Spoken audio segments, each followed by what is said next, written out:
बात को समझाने के लिए एक छोटी सी कहानी सुनाती हूँ कि भगवान जब दुख भी दे या संकट भी दे तो उसको कैसे ग्रहण करे, उस समय भी कैसे भरोसा करे, क्योंकि भगवान पर से भरोसा तभी उठता है जब दुख आते हैं या संकट आते हैं। एक माता है, वो अपने घर के दरवाजे पर खड़ी है, कुछ बच्चे बाहर खेल रहे हैं, वो उन बच्चों को उसमें उनका बच्चा भी खेल रहा है, सब बहुत प्यारे लग रहे हैं। उसको उन बच्चों पे बड़ा प्यार आ रहा है, तो उसके मन में आया कि मैं सभी बच्चों को चॉकलेट दूं, मिठाई दूं, टॉफी दूं। क्या वो दे सकती है? हाँ कि ना बताइए, दे सकती है? दे सकती। उसने सबको चॉकलेट्स दी। फिर वो अपने घर के काम में लग गई। थोड़ी देर बाद वो फिर देखने आती है कि बच्चे क्या कर रहे हैं, तो उसने आकर देखा बच्चे बड़ी शैतानी कर रहे हैं। शैतानी माने बहुत बदमाशी। उसको गुस्सा आ रहा है कि कैसी हरकतें कर रहे बच्चे। उसको इतना गुस्सा आया कि उसके मन में आया कि मैं सभी बच्चों को एक एक थप्पड़ मारूं। वो मार सकती है? वो सब बच्चों को थप्पड़, वो किस बच्चे को मार सकती है? अपने बच्चे को। वो सिर्फ अपने बच्चे को मार सकती है। तो चॉकलेट यानी सुख, वो तो भगवान सबको ही देते हैं, आपको भी देते हैं, हमको भी देते हैं, सबको देते हैं। लेकिन थप्पड़ यानी दुख, ये भगवान सिर्फ उसको मारते हैं जिसको अपने बच्चा जैसा समझते हैं। क्योंकि थप्पड़ मतलब क्या होता है? आपने कोई गलती करी, उसकी सजा मिली, है ना? ऐसा ही है ना?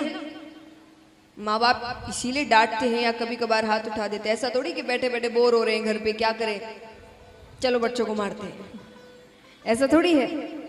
तो भगवान भी ऐसा थोड़ी कि ऊपर बैठे बैठे बोर हो रहे हैं, क्या करें, चलो सबको दुख देते हैं। नहीं, हम कोई गलती करते हैं, उसकी सजा मिलती है, तो वो सजा एक थप्पड़ की तरह है। और सजा अगर मिलेगी तो हम प्रायश्चित करेंगे, अपनी गलती मानेंगे, तो हम सुधर ही तो रहे हैं।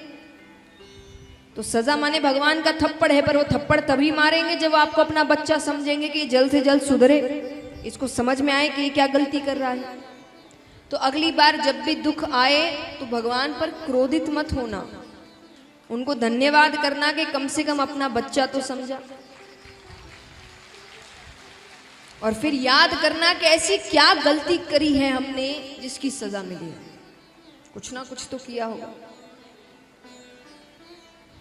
भगवान ऐसे ही तो किसी को संकट देते नहीं, दुख देते नहीं, कोई ना कोई गलती तो की होगी, उसकी सजा मिली है। तो इस प्रकार धर्म की चर्चा होती है। अब यहां पर राजा परीक्षित दान के बारे में पूछते हैं कि मुझे ये बताइए कि दान कब करना चाहिए, किसे करना चाहिए। शुकदेव जी कहते हैं कि ऐसे तो दान किसे भी करो, कभी भी करो, बहुत फल मिलता है। लेकिन कुछ दिन होते हैं जब आप दान करें तो आपको विशेष फल प्राप्त होता है। जैसे 2 आयन होते हैं, उत्तरायण दक्षिणायन, तब आप दान करें तो आपको विशेष फल प्राप्त होता है। अक्षय तृतीया के दिन आप दान करें तो आपको बहुत फल प्राप्त होता है।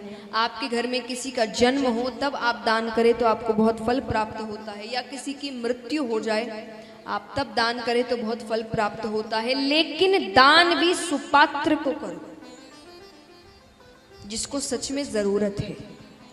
कुपात्र को दान करोगे तो वो उल्टा पड़ जाएगा। कुपात्र माने किसी ऐसे को आपने पैसे दे दिए या कुछ भी दे दिया जिसका वो गलत इस्तेमाल कर रहा है, तो वो जो भी गलत काम कर रहा है उसका पाप आपको चढ़ेगा, क्योंकि पैसे किसने दिए।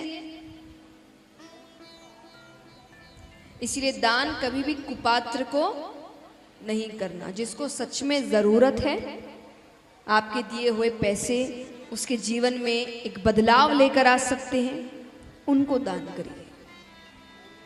जिनकी वजह से, आपकी वजह से जिनके जीवन में खुशियां आ जाए, उनको एक नया जन्म मिल जाए, उनको दान करिए। वो दान बहुत महत्व रखता है। अब यहाँ पर राजा परीक्षित पूछते हैं कि प्रभु ऐसा कभी हुआ है कि किसी पशु को भगवान ने दर्शन दिए हो। सुखदेव जी कहते जरूर हुआ है। कब हुआ? वो बताते हैं त्रिकूट नामक एक पर्वत था, उसके पास एक सरोवर बहता था। उस सरोवर में गजेंद्र नामक हाथी आया करता था। हाथी भी कैसा? सफेद हाथी, अत्यंत सुंदर और इतना शक्तिशाली कि उसके सुगंध से शेर डर कर भाग जाए। सिर्फ सुगंध से। वो अपने परिवार के साथ क्रीड़ा करने आता है। अब वो सूंड में कभी पानी भरकर बच्चों पे फेंके, बच्चे कूदने लग जाए, कभी पानी लेकर पत्नी पर फेंके, पत्नी शर्मा जाए। तो वो परिवार के साथ अपनी क्रीड़ा कर रहे हैं। उसी पानी में, सरोवर में एक ग्राह आता है। ग्राह यानी मगरमच्छ। वो आकर गजेंद्र के पैरों को पकड़ता है। अब जैसे ही पैरों को पकड़ा, गजेंद्र सोचे ये इतना सा ग्राह मेरा क्या बिगाड़ लेगा, मैं इतना बड़ा, इतना शक्तिशाली। अब देखिए, जैसा मैं कहती हूं, हर कथा में एक सीख है, एक सार है। यहां पर गजेंद्र यानी हम और आप, और ग्राह यानी काल, मृत्यु। मृत्यु हमेशा पहले पैरों को पकड़ती है। पैरों में दर्द रहने लग गया है, ज्यादा ऊंचा चढ़ा नहीं जाता, घुटनों में दर्द रहने लग गया है, इसका मतलब काल ने पैरों को पकड़ लिया है। अब सुधर जाओ। पर हम कौन हैं? हम कौन हैं? गजेंद्र। ये मेरा क्या बिगाड़ लेगा? अब यहां पर गजेंद्र पानी का पशु नहीं है, ग्राह पानी का पशु है। तो जैसे जैसे वो पानी में जा रहा है, उसकी शक्ति थोड़ी कम होती जा रही है और ग्राह की शक्ति बढ़ती जा रही है। वो खींच रहा है, खींचते खींचते खींचते बीच मझधार में लेकर जाता है। अब गजेंद्र डूबने लगा तो वो अपनी पत्नी को पुकारता है, अरे मेरी रक्षा करो, मेरी मदद करो, मैंने तुम्हारे लिए क्या नहीं किया। पत्नी कहे, मदद तो कर दूं, लेकिन क्या पता आपकी मदद करने आऊं, वो आपके पैर छोड़कर मेरे पैर पकड़ ले। मैं नहीं आ सकती। बच्चों से कहा, तुम तो मेरी सहायता करो, अरे तुम्हारे लिए मैंने अपने सपने त्याग दिए,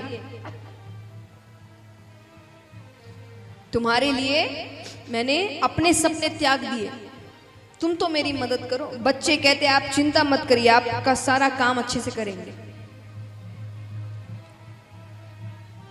समझे? मतलब मरने के बाद जो काम होता है वो अच्छे से करेंगे, चिंता मत करिए। अब वो कहे, मैं जिंदा हूं, कैसी बातें कर रहे हो। दोस्तों को, सबको पुकारता है, कोई सहायता नहीं करता। कौन अपनी जान जोखिम में डाले? अंत में जब कोई नहीं आता, तब वो आवाज लगाता है, हे परम पिता परमेश्वर मेरी रक्षा करो, हे द्वारिका के नाथ मेरी रक्षा करो, हे द्वारिकाधीश मेरी रक्षा करो।